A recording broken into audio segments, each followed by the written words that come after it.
digital dementia. This is a real medical term right now.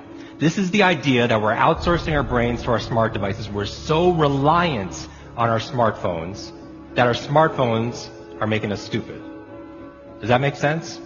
I mean, it's convenient. I don't want to memorize 500 phone numbers, right? Nobody wants to do that. But we've lost the ability to memorize one.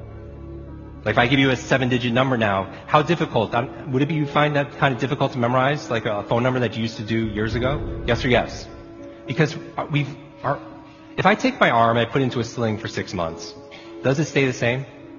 Would it even grow stronger? It would what?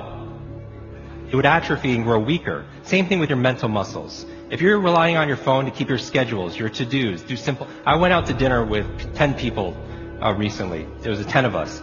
And 3 people at the end pulled out their phones to divide the bill by 10. Can I borrow someone's phone, please? Anyone? Thank you. Okay, there is a subconscious reaction to these devices when we use them. Okay?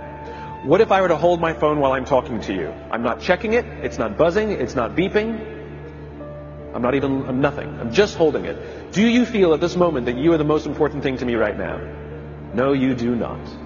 Because there is a subconscious reaction we have to the device. When it is out, it makes the people around us feel that they are less important.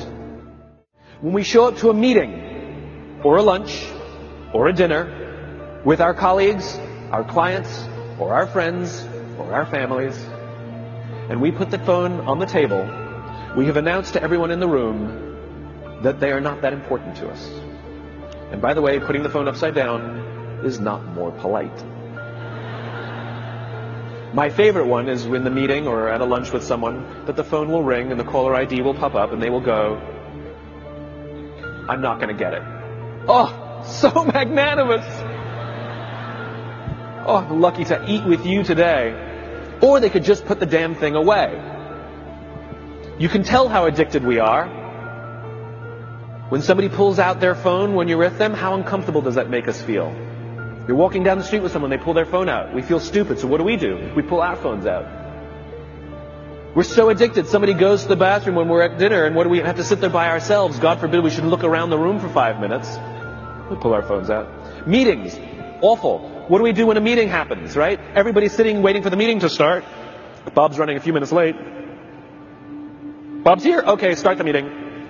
Do you know when relationships are built? All that in between time. Thank you very much.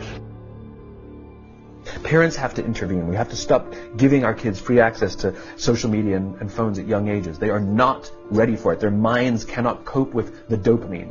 Balance is fine. You can give a kid a phone, but they can't use it in their bedroom. They can't have it at the dinner table. They can't take it to school. They can only have it up to a certain hour, and you take it away. They're children. You can take the phone away. We've got to intervene. And the science is alarming. They did experiments on mice where they did the multitasking. They put flashing lights to mimic going from the computer to the cell phone, the computer to the cell phone to the TV. The mice that were exposed to the changing lights, it took them 3 times longer to solve a maze than the mice that weren't, and the damage was permanent. It didn't improve when they stopped the lights.